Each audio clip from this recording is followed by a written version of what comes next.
Hello, I'm Melissa Russell. I'm with Beloved Bust. I'm settling in on my Friday. And so glad you're here. If you're watching the replay, you can type replay in the comments, and I know you've been here. And of course, ask any questions that you might have or comments on what you are thinking when it goes to putting yourself first. In front of all the roles that women play, right? Wife, mother, partner, sister, daughter, boss, all of these things get to take the back seat as you are in your recovery.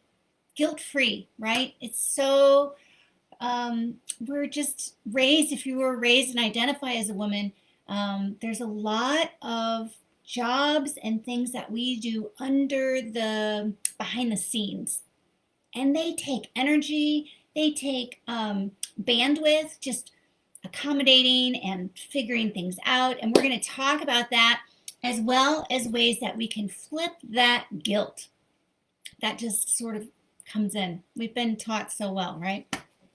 How to show up and be all the things. So you get to show up and be all the things for yourself, right? So what are some of the things that women are doing? I feel like my hair is in my mouth. Good times. Alrighty. First of all, there's this piece as women identifying how that, we're so good at it too, is the caretakers, right? So if you are the caretaker and you have that kind of energy and space, it's really can be tricky to put yourself first and not take care of the dogs or your partner or the kids or your coworker's birthday coming up and all the things. And when you're in recovery, these little things add up and they're taking some of that bandwidth and space that might be limited as you're going through your recovery. When you have pain and tightness and you're having to modify your activities or what you wear, all of these things are kind of add to just feeling like you're carrying all these things. And pain, of course, is taking away energy. You might not be sleeping as well, all of these things. And yet women are often still carrying on with their day-to-day activities of caretaking, right? That's one of the big ones. And so many, like I have to figure out who's going to, I got to be home in time so the dogs aren't home alone too long. You've got to organize, maybe meals. Are you the one buying all the groceries and figuring out the meal planning, or even meal prep? These kinds of things. And we talked about asking for help and getting some support there.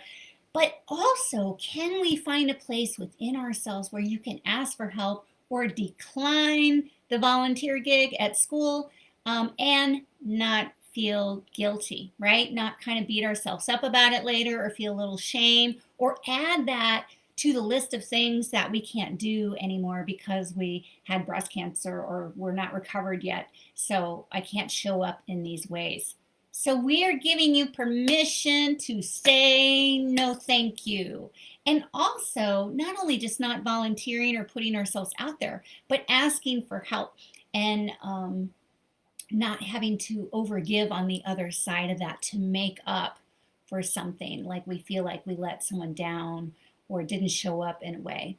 Those things are just kind of trained and ingrained in us, and those aren't actually requirements of being a female on the planet and doing and taking on all of those activities. And again, do them when they're full of love and you have the energy and all those things, but also pass them off, right? So we have the caretaker roles. We also maybe validate ourselves, or our mothers did, to be seen as good helpers, as hard workers, as good mothers, right? Women are kind of, especially to ourselves, right? Just these kind of inner critic that we can judge ourselves if we don't show up in these big ways. And you might be the most amazing caretaker. So as identifying as that, when we can't show up in those ways, it can feel really isolating. It can feel like you're letting your loved ones down.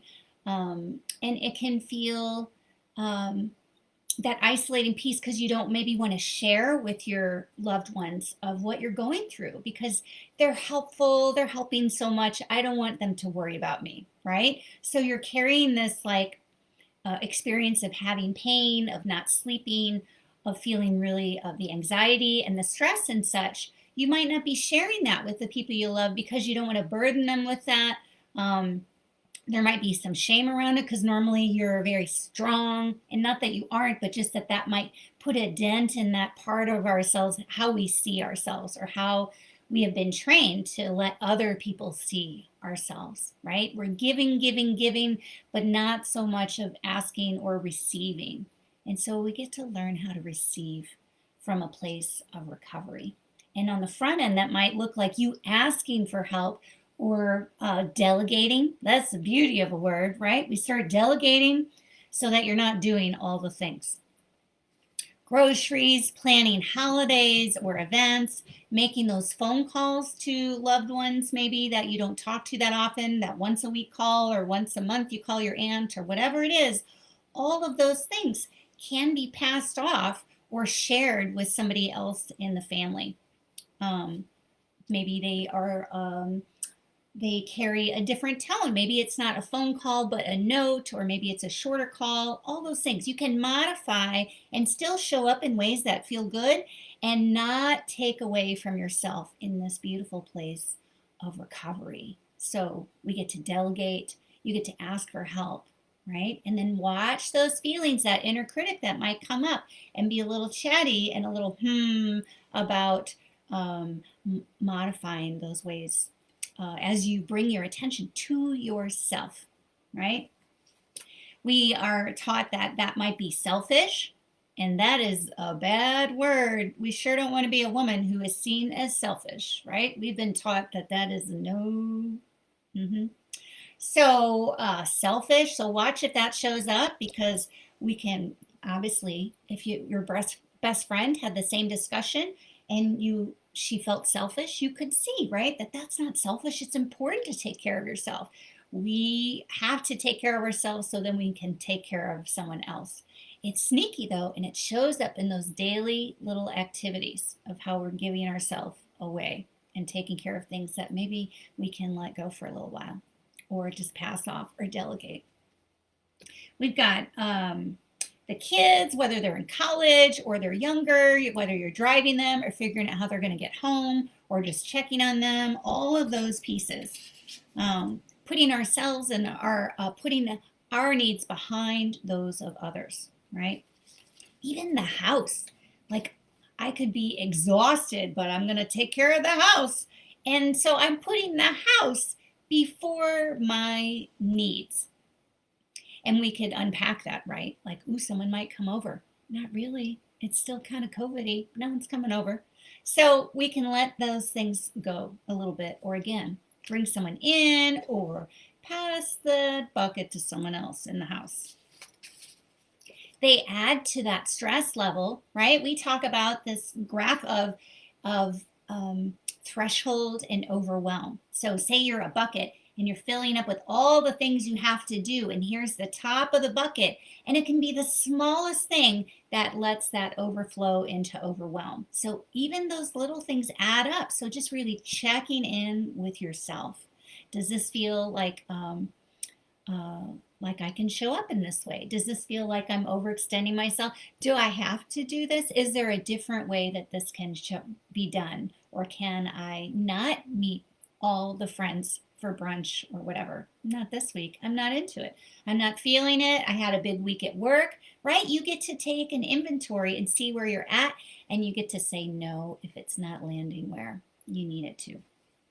Right? So watching those little things and noticing some of these roles or these ways that we show up are just some old training that we've had. And so you can question that. You can ask if that's really what you need to do right now. Giving yourself permission, right, is really important. And watching that back behind the scenes kind of critic that might come up, and use that as a way to make you feel smaller or less than, and add to the shame that can sometimes show up as you recover from breast cancer. Hi, I'm so glad you're here.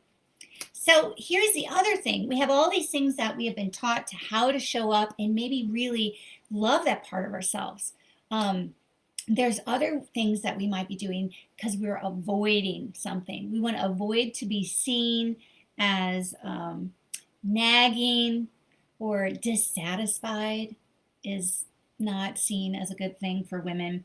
Difficult, right? And you sure don't want to seem ungrateful, right? I get this a lot with the clients. The conversation will come up and turn to this piece of, I'm so grateful that I'm alive, that I made it through. It could have been worse. And so I get to tell you this piece, right? Sit with this. You get to be grateful and ask for help. And you can be grateful and advocate for yourself with your doctors or with your loved ones or in that healthcare space, right? If you're still in pain, you get to go back and ask the doctor what's next. You get to question, like, I don't know if I really want that fourth surgery. What are my other options? You get to be grateful and involved in your care and what's happening in your process there, right? So we get to sit with those spaces. I can be grateful and ask for help. I can be grateful and say, babe, I know you just painted that room blue and I even picked it out, but it's not the right blue. Like, because I have to look at it all the time. I'm so glad you did that for me. It's kind of turquoise. So we can say that, right? We can say that I want this. I don't want this. You get to advocate, you get to speak and be in those spaces and be grateful at the same time. One doesn't cancel out the other. We sure don't want to be seen as the B word, right? And so we modify our behavior, and that can show up in your recovery as isolating, as not asking for help or not delegating, not declining those different ways that maybe before breast cancer you showed up, whether it was volunteering or doing XX, at work, again, organizing the parties, doing all the groceries, managing the home, right? All of those things. So you get to ask for help. You get to be grateful and honor the hard parts of your journey. And so if it's not your partner or your person that you can share where you're at, how hard it's been, then you can journal, right? And write in the journal. You might have another beloved breasty friend that you can share. And in those conversations, you can share on the front end, and then you can look at how to, it can be kind of just a kind of an unload, a swamping it out. It was so hard. I can't sleep. I have these crazy hot flashes that keep me up. If I move my arm, I get these zippy tingles. And I went to PT and they gave me all this strengthening stuff that is not really helping. So you get to go back to the doctor. You get to find a different PT, or you get to find someone and pay out of pocket because your recovery is that important. You get to be grateful and advocate for yourself, or you get to be grateful and ask for help. You can be grateful and sleep in or stay in bed an extra hour. However it shows up in your world, what feels good for you. As we put together our list of self-care and how things that help you feel more centered or more connected with yourself, and then we have the self-care that's kind of long-term, we're creating space in the body, like scar release. You might not feel instantly that this is working, that this is helping. You're playing the long game. And sure enough, some of these self-care pieces like scar release or laying on the swim noodle or watching your favorite Netflix show, giving yourself that space to process and heal. Putting yourself first is huge. And when you're in the front of that space, you're able to really be able to read your body. You'll start to know when your body needs to rest or you need to call call it a day. We have a beautiful blog I wrote about spoons. There's this concept. The woman who came up with it, her name is in the blog. But just this idea, like I only have 5 spoons today. I don't have 10. And if I go to Target, it's going to use 3 spoons right there to park the car because that parking lot is crazy. So I'm skipping Target. I'm going to go here and then I'm popping on home. And I'm getting takeout on the way because guess who is not cooking, right? I'm going to find something healthy or whatever makes me feel good. Um, and then you can cook on the day that you feel good or whatever. You get to ebb and flow with how you feel. And so putting yourself first, asking for help, delegating things that maybe seem really small. Maybe you've been doing them for 15 or 20 years, like that was your role in the house or whatever. And you get to hand that over to someone else, or you get to shift maybe how it's being done. I have some groceries from Imperfect, this company. Anyway, they drop it off in the front of my house in a box. And I just order, it's like more vegetables and things. But that's one less trip to the store and it's a little cheaper. And I feel like I'm contributing. But again, I didn't have to go in the car and do all the thing and go to the store and be around all that stuff. And there's broccoli in the fridge. And I made it happen. You get to be grateful and get support, right? We have stuff that women have seem to, because again, we're trained as women and all how we're supposed to show up and carry all the things. So advocating for yourself is a big one. Letting other caretakers step in. Mm-hmm. And getting support. There again, with this whole piece, there's not a lot of aftercare out there. And so it's okay to get a no from the doctor and then ask again, or find a different doctor or ask around, right? This type of work is not necessarily included. I had a new client just yesterday who came in and she went to PT, and again, she just had her mastectomy, double mastectomy in December. So she's still pretty sore. Her range of motion isn't great on the side that had cancer. She is still in that space where she doesn't know a lot of what's happening in her body. So there's a lot of fear and anxiety. She's not talking about that on the front end, right? She doesn't share it with her husband. He's been so nice and so helpful. She doesn't want to burden him.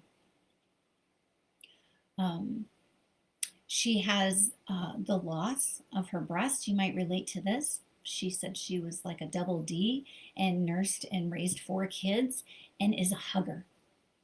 And so she's running into space where she's using some prosthetics that feel hard. So if she hugs someone, it's embarrassing for her.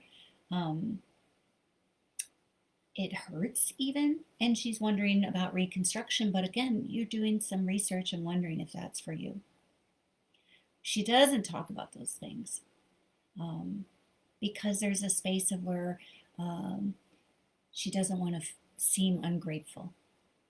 She has, obviously, there's lots of women that have been through a harder journey. She only had 2 lymph nodes that were affected as opposed to more, right? So we start to compare ourselves and think that from that space, we just be grateful for where we are. But you can be grateful and ask for more. You can be grateful and continue your search to find support and help you through these lingering side effects.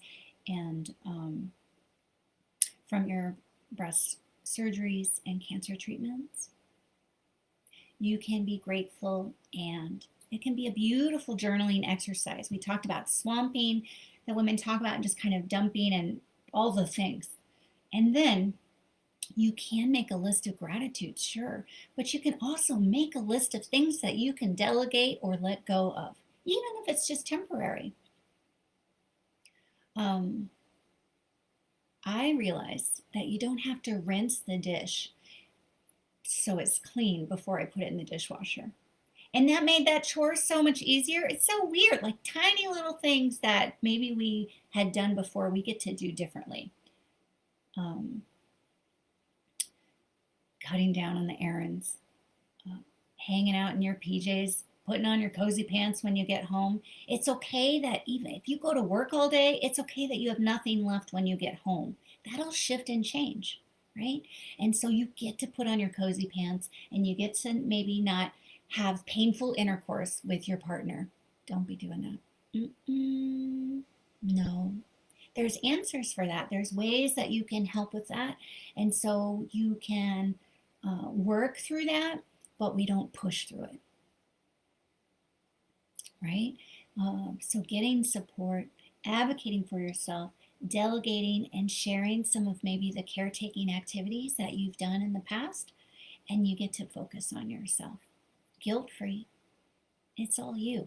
And with that healing, with that attention, with that beautiful act of putting yourself first, you start to get that shine back. And maybe parts of you that can show up that didn't have permission before because of that caretaking role. Getting to know yourself on those deeper levels. Being with yourself as you're processing your experience, you get to learn a lot. And so your yeses really are a strong, full hearted yes, and your nos have boundaries and not guilt or any of that other stuff. It's just a no. We don't have to explain ourselves either.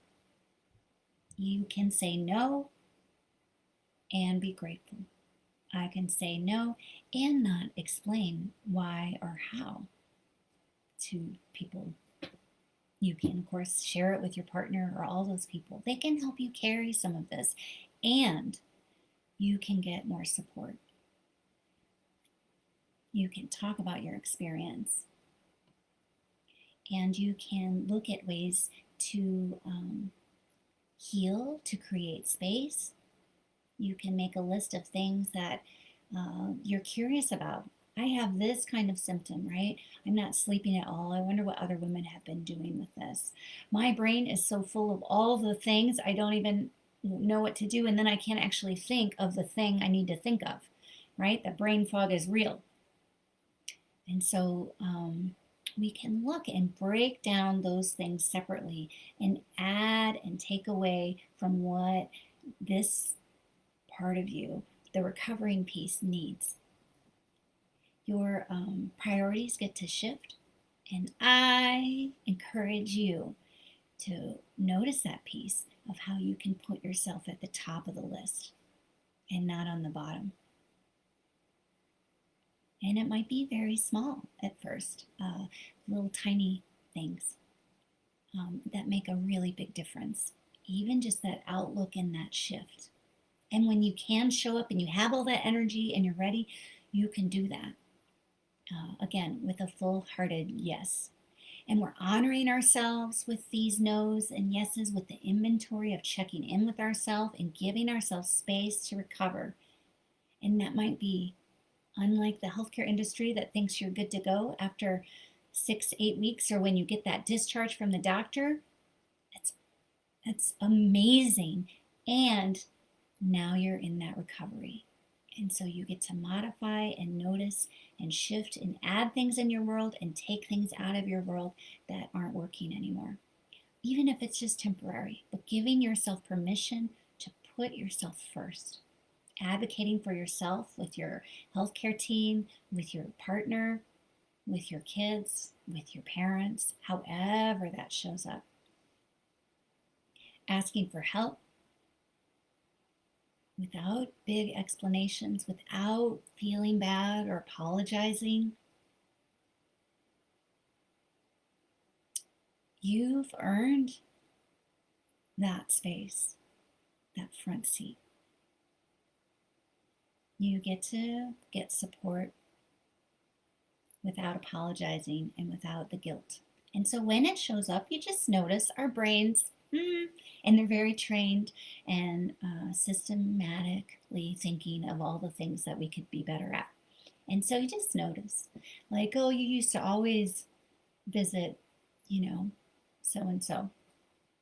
and bring them, food or whatever, however you showed up. I used to always do this. I used to be the big hugger and just squeeze and love on my people. And so you can just notice, like, I'm just not there yet. A month out is not that long, right? Even if you're in pain and it's been 5 years, we can still look at that and find um, ways to manage the pain, ways to read and navigate and understand your nervous system, so you can, again, like last week, we had the newsletter and blog about flare-ups. So you get to read the signs. You can really feel and understand and be really close with your body, so you can tell, like, oh, I'm not doing that errand. Oh, I'm coming home. Heads up, hubby. When I come home, I'm putting on cozy pants and I'm hogging the TV. And I don't know, do we have some soup? And I want a burger and some chips. And I'm just watching some TV. Or you might soak in the tub and hog the bathroom, right? Do the thing that you need to do to take care of yourself. And that other piece that we talk about is brags, right? We sure don't want to be seen as nagging or dissatisfied or ungrateful, or obviously the B word. And we don't necessarily want to be seen like we're taught that bragging is bad. And so sometimes in this group, like today, we have your Friday wins. And so we start to kind of rewire that piece, because noticing the little wins are adding to that bank of I'm okay, where a deep part of yourself can watch the healing, the tiny little shifts of mood and movement and stamina. Just getting through a whole day is a lot. And so declaring and bragging and giving attention to those and even celebrating is adding to this bank of I'm okay, is helping you acknowledge and notice not just the pain, but the healing, but maybe a piece that's a little softer and not as scared, or a piece of you that can be scared and know that you're okay, right? Add the and. I can be grateful and ask my doctor for another script for PT. I can be grateful and let my spouse know that I'm going to hire someone to help me through this process, so I can be supported and get all the information that I'm not getting over here.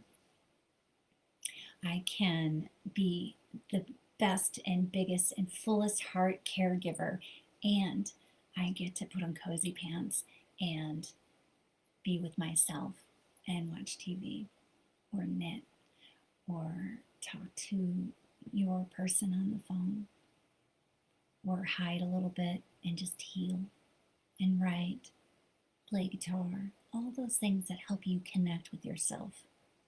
Add the self-care and the scar release and all the things, but also bringing your attention to those thoughts and feelings, and how maybe you have been trained as a woman to show up in the world, and how we have been taught to maybe feel guilty or have a little shame thrown at us for not showing up 100% or being the caretaker or whatever role it is that you're really good at and have identified with for a long time.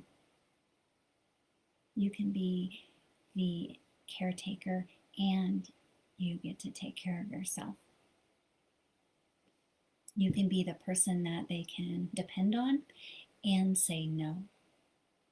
So find that and in your thoughts. If you feel some of that shame or guilt or things like that that show up, look for the and.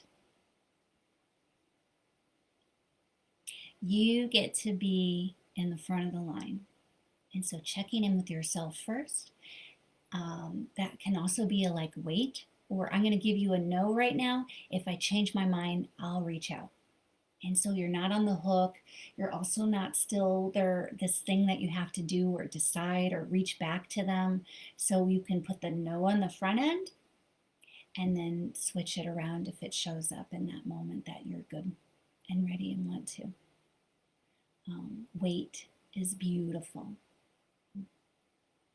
If you have a maybe, again, Put that no out there. And then watch. Again, the thoughts may come up like, oh, I always do that event. I always do the trivia thing, whatever, right? And you get to, it's okay to shift. And you'll get to learn new things about yourself. You'll get to find other activities that as you heal and get better, you can have stuff that you did and this new stuff, this new friend that you met, or this new way of drinking tea.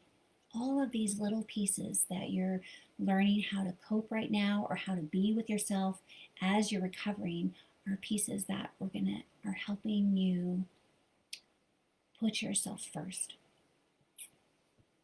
I hope you have a wonderful day. Reach out, let me know your ands. You can be grateful, and I'll make a big a post about that, and we can talk about that. I think it's I love reading other people's other women's way that they are including themselves in their recovery journey, and how you can tap in and check in with yourself first, right? Just wonder, am I putting myself first here? Because you get the ticket. You get to take care of yourself, and even through your recovery. I'm Melissa with Beloved Bust, and I will be talking to you soon. I hope you have a wonderful weekend. Have a wonderful day. Bye.